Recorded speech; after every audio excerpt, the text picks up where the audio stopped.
સેશનમાં આપણે જોઈ લઈએ કે સબમર્જ આર્ક વેલ્ડિંગ. તો હું આજે તમને ડેમોન્સ્ટ્રેશન આપું છું કે સબમર્જ આર્ક વેલ્ડિંગની હેલ્પથી કેવી રીતે વેલ્ડિંગ કરી શકાય. તો ફર્સ્ટ ઓફ ઓલ તમે જોવો છો એ પ્રમાણેનું સેટઅપ છે આપણું સબમર્જ આર્ક વેલ્ડિંગનું. સો નેમ જ ઇન્ડિકેટ કરે છે what do you mean by submerged arc welding. નામ જ બતાવે સબમર્જ આર્ક વેલ્ડિંગ. એટલે જે આર્ક જનરેટ થાય છે એ કેવી રીતે સબમર્જ હોય છે પક્ષની અંદર, પક્ષની ઇનસાઇડ આર્ક જનરેટ થાય. એટલે કે તમને નેટ આઈ ઉપરથી આર્ક તમે જોઈ શકો નહીં, જુદી આર્ક તમને બતાવશે નહીં. તો સૌથી પહેલા આ સબમર્જ આર્ક વેલ્ડિંગનો બેનિફિટ શું રહેશે તો તમે જ્યારે વેલ્ડિંગ કરતા હશો ત્યારે આર્ક તમને દેખાતી નથી હોતી, જેના લીધે તમને વેલ્ડિંગ લાગવાનો કોઈ ડર રહેતો નથી. તો લેટ મી સ્ટાર્ટ. એક્ચ્યુઅલ આપણે વેલ્ડિંગ સ્ટાર્ટ કરીએ. તો ફર્સ્ટ ઓફ ઓલ મશીનનો હું સ્ટાર્ટ કરું છું અહીંયાથી. અહીંયા મેઇન સ્વિચ છે. તો ફર્સ્ટ ઓફ ઓલ હું મશીનને સ્ટાર્ટ કરું છું. આ મેઇન સ્વિચ છે એનો હું કરું છું ઓન. આ ટાઈપની ડિસ્પ્લે પર બધું ઇન્ડિકેશન બતાવશે. હવે જે આપણે આ મેઇન બોડી છે તે બે મોડ પર કામ કરે. ફોર એક્ઝામ્પલ અહીંયાથી એને તમે મેન્યુઅલી કરી શકો છો તો આપણે અહીંયાથી મેન્યુઅલી મૂવ કરાવી શકીએ. અને જ્યારે આપણે વેલ્ડિંગ કરવાનું હોય ત્યારે એને આપણે ઓટો મોડ પર લાગવું છે. તો આ થઈ ગયું ઓટો મોડ. હવે કેટલી ટાઈપની મૂવમેન્ટ છે કરી શકીએ એ જોઈએ. સૌથી પહેલા હું આ આપણી વેલ્ડિંગ ટોર્ચને પણ આવી રીતે મૂવ કરી શકું. એઝ વેલ એઝ અહીંયાથી એની હાઈટ એડજસ્ટ કરી શકું છું, ઉપર નીચે કરી શકું છું. એઝ વેલ એઝ આપણી આ ટ્રેનિંગ મૂવમેન્ટ જે આપણે અહીંયાથી ઓટો કરી દીધું છે એને મેન્યુઅલ કરી શકીએ છીએ. અને એઝ વેલ એઝ આ જે આપણી વેલ્ડિંગ ટોર્ચ છે એને પણ તમે મૂવ કરી શકો છો હોરિઝોન્ટલ ડાયરેક્શન. કેટલી મૂવમેન્ટ એની જો આ એક હોરિઝોન્ટલ, અહીંયાથી વર્ટિકલ અને આ એક ટિલ્ટ પણ થઈ શકે છે. કેટલી નંબર ઓફ મૂવમેન્ટ અવેલેબલ છે. સો ફર્સ્ટ ઓફ ઓલ અહીં જોઈ શકાય છે તે પ્રમાણે હુપરમાં આપણે ગ્રેન્યુલર ફ્લક્સ એડ કરી રહ્યા છીએ. તો હવે આપણે સ્ટાર્ટ કરીએ એક્ચ્યુઅલ વેલ્ડિંગ.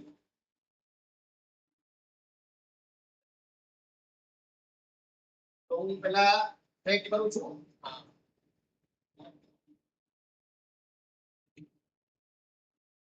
હવે મારે શું કરવાનું છે આ જે કન્ટિન્યુઅસ ફીલર વાયર આવે છે એ ફીલર વાયરને આઈધર તમે વર્કપીસ સાથે ટચ કરાવો તો પણ ચાલે, ટચ ના કરાવો તો પણ ચાલે. પણ મેઇન જે ધ્યાન રાખવાનું છે એ કે આપણો જે ઇલેક્ટ્રોડ છે એનું સ્ટીક આઉટ ડિસ્ટન્સ વર્કપીસથી એપ્રોક્સિમેટલી 10 mm જેટલું હોવું જોઈએ.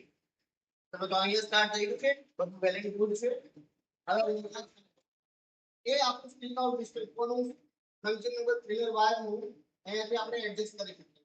ફોર એક્ઝામ્પલ આને આપવા સેટ મોડમાં રાખવાનું છે એટલે કે તમે સેટ કરો છો.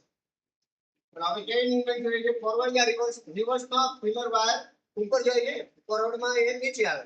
તો આપણે જોવું છે નીચે એટલે હું અહીંયા રાખીશ ફોરવર્ડ સેટ મોડ. તો હવે સ્વિચ ઓન કરું છું. જો જોઈ શકાય એ પ્રમાણે આવી થોડું વધારે આવેલું છે તો હું એનો થોડું રિવર્સ લઈ લઉં છું. રિવર્સ કરી છે. આ બધું સેટ છે પછી આ જે સેટ મોડ છે એને ઓટો મોડમાં કન્વર્ટ કરી દો. Auto mode. તો અલ્ટિમેટલી આપણું વેલ્ડિંગ ટોર્ચ કમ્પ્લીટ થઈ ગઈ છે. ફીલર વાયરનું સેટિંગ થઈ ગયું છે. હવે આપણે વેલ્ડિંગ સ્ટાર્ટ કરીએ. તો વેલ્ડિંગ સ્ટાર્ટ કરતા પહેલા આપણો જે ફ્લક્સ છે ફ્લક્સ એમાં મૂકેલો છે ઓલરેડી ઉપરમાં મૂકી દીધો છે. હવે એને આપણે ઓન કરી દઈએ એટલે કે ફ્લક્સ આવશે. તો આવી રીતે આવી ગયો. હવે આપણે વેલ્ડિંગ સ્ટાર્ટ કરીએ. તો વેલ્ડિંગ કઈ ડાયરેક્શનમાં જવું છે આપણે ફોરવર્ડ જવું છે કે રિવર્સ જવું છે. ફોર એક્ઝામ્પલ આપણા કેસમાં અહીંયા ફોરવર્ડ જવું છે તો હું અહીંયા સેટ કરું છું ફોરવર્ડ પર. ધેટ મીન્સ હવે આપણે મૂવમેન્ટ કઈ સાઈડ જશું ફોરવર્ડ પર અને વેલ્ડિંગ મશીન સ્ટાર્ટ કરીએ.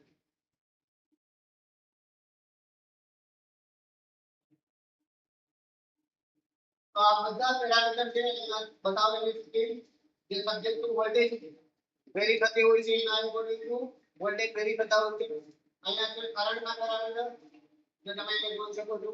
તો આ રીતે continuously submerge arc welding start થાય અને જતી થાય. એટલે તમે જોઈ શકો છો એ પ્રમાણે આર્ક દેખાતી નથી. હું મશીનની એકદમ નજીક છું, મારી નેટ આઈ જોઉં છું તેમ છતાં પણ મને કોઈ સ્પ્રેટર પણ ઉડતા નથી, કોઈ આર્ક પણ દેખાતી નથી, મને કોઈ આંખોને નુકસાન થતું નથી. ફોર એક્ઝામ્પલ અહીંયા સુધી આપણે વેલ્ડિંગ કરવું છે તો સૌથી પહેલા આપણે ઉપરને બંધ કરી દઈશું. સૌથી પહેલા આપણે ફ્લક્સને સપ્લાય બંધ કરી દઈશું.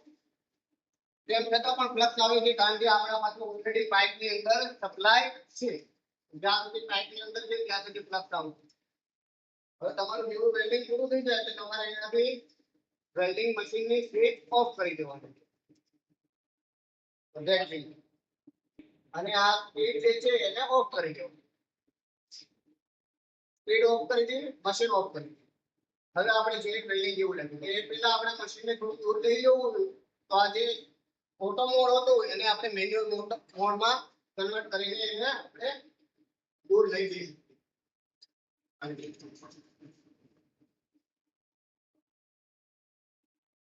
ચલો તો હવે આપણે ચેક કરીએ વેલ્ડિંગ કેવું લાગ્યું છે.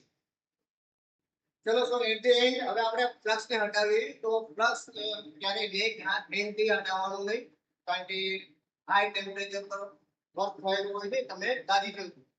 સો યુઝ કરવાનું છે લેધર હેન્ડ ગ્લોવ્સ. તો હું ફ્લક્સને હટાવું છું. આ જો આ ટાઈમિંગ લાઈન બીડ જનરેટ થઈ એકદમ કમ્પ્લીટ ફિનિશિંગ વાળી. અને આ જે છે એ આપણો ફ્લક્સ જે હવે બની ગયો છે સ્લેગ.